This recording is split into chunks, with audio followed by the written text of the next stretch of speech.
Sa mga nakaraang videos ay nakapag-assemble na tayo at nakapag-testing ng amplifier booster kung saan ang pangunahing component nito para makapagpalakas ng ating audio signal ay ang ating mga audio transformers. Ito ay ang input at output transformers. Kaya naman may mga ilang viewers ang nag-comment sa atin at nagtatanong, saan daw ba nakakabili ng mga ganitong uri ng transformers? Ano daw ba ang kaibahan nito sa mga ordinaryong transformer na ginagamit sa mga power supply? At ano-ano daw ba yung mga wattage na available kung mag-a-assemble sila ng sarili nilang amplifier booster? Ano daw ba yung pinakamalakas na wattage na available na nabibili? Gayon din tinatanong nila ano-ano ba yung mga sizes ng mga transformers na ito.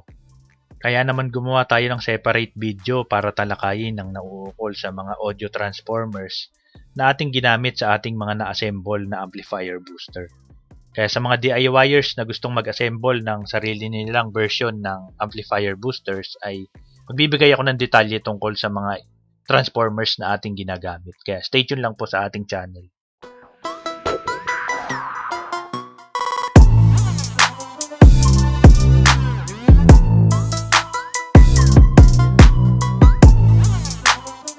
Ito ang Dico Store.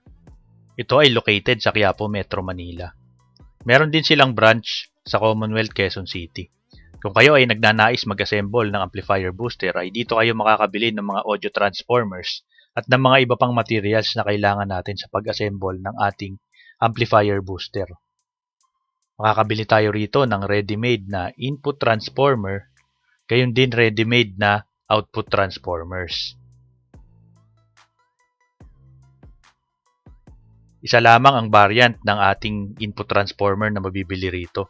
Ang wattage niya ay 30 to 50 watts. Ibig sabihin, hanggang 30 to 50 watts lang na mini amplifier ang kayang tanggapin ng mga input transformers na ito. Ang ating namang output transformer ay available sa mga wattage na ito. 50 watts, 100, 150, 200, 250 hanggang 300 watts.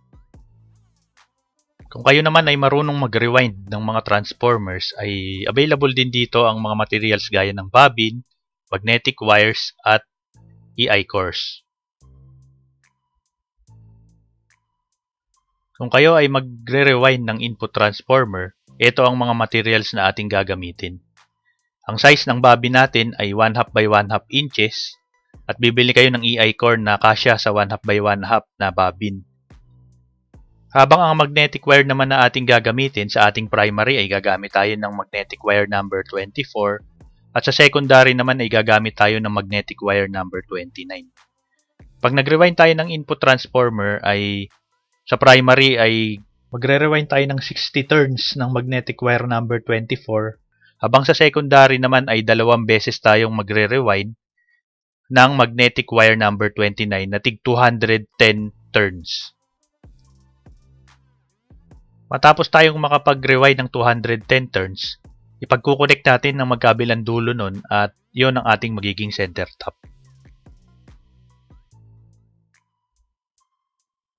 Pag tayo naman ay nag-rewind ng output transformer, pag 50 watts ang ating a-assemblein na amplifier booster ay gagamit tayo ng bobbin na ang size ay 3/4 by 3/4. Ang ating magnetic wire na gagamitin ay yung magnetic wire number 22. Habang ang EI core na ating gagamitin ay yung kasya para sa 3/4 by 3/4 na bobbin. Pag tayo ay nagre-rewind ng output transformer ay magre-rewind tayo sa ating primary ng 2 beses. Sa primary natin magre-rewind tayo ng tig 95 turns ng magnetic wire number 22. Ang pinag-connect na dalawang 95 turns na yon ang ating magiging center top. Ang ating output transformer naman ay wala siyang secondary windings.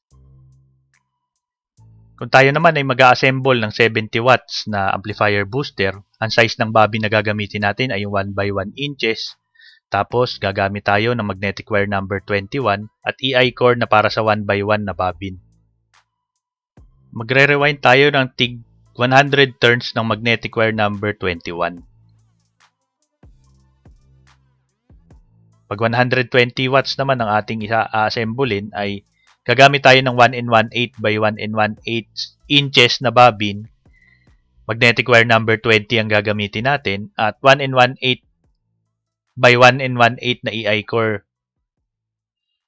Bali, magre-rewind tayo ng 105 turns na magnetic wire number 20.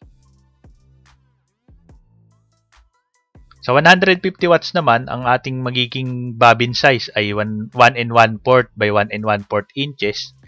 Gagamit tayo ng magnetic wire number 19 at EI core na para sa 1 and 1/4 na bobbin. Magre-rewind tayo ng 110 turns ng magnetic wire number 19.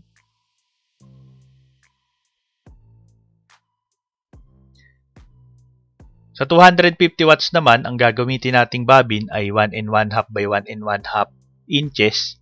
Gagamit tayo ng magnetic wire number 18 at EI core na kasya sa 1 and 1/2 na bobbin. Tapos magre-rewind tayo ng 115 turns ng magnetic wire number 18. Ganun pa rin, wala tayong secondary windings.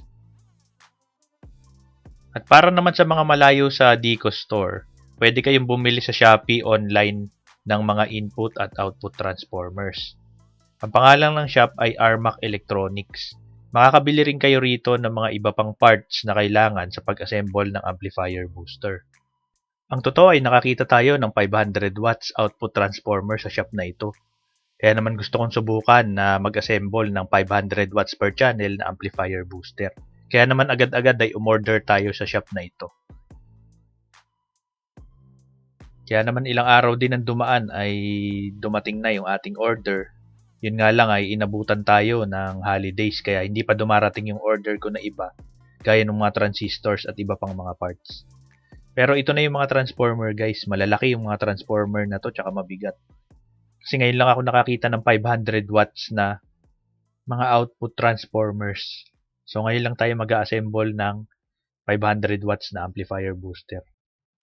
So, road to 500 watts per channel na tayo guys. Bali, pag pinag-merge itong dalawa sa isang subwoofer na dual coil ay bali 1,000 watts na to. So, medyo malakas-lakas na yung ating magiging output. Hindi lang natin alam kung gaano kalakas itong kumain ng current ng ating car battery kasi medyo malalaking transformer na to. Pero tingin ko kaya naman ito kung sakaling bibili tayo ng power supply na mataas ang current. May available na power supply na 12 volts, 80 ampere sa online. Tatry natin bumili nun para madrive natin to ng maayos. So, bali dalawa to. Left and right channel din yung ating assemblein. So, ayan. Ang bigat niya guys. Tsaka, ayan no, malaki. So, kahit medyo malaki na yung maging housing natin ay okay lang. So, meron din tayong input transformer na in-order. Ito rin sa may shop na yon. So, kadalasan ko nang nakikita itong mga transformer na to guys. Ang tatak niya ay MB. Ibig sabihin nun ay matchbox. So, gumamit na rin ako ng mga ganitong transformer na pang power supply ng mga project namin nung college. Pero sa amplifier booster, yung mga ganitong transformer ay ngayon lang ako gagamit. So, sa mga susunod na video guys ay update ko kayo kung ano na ang progress ng project na ito.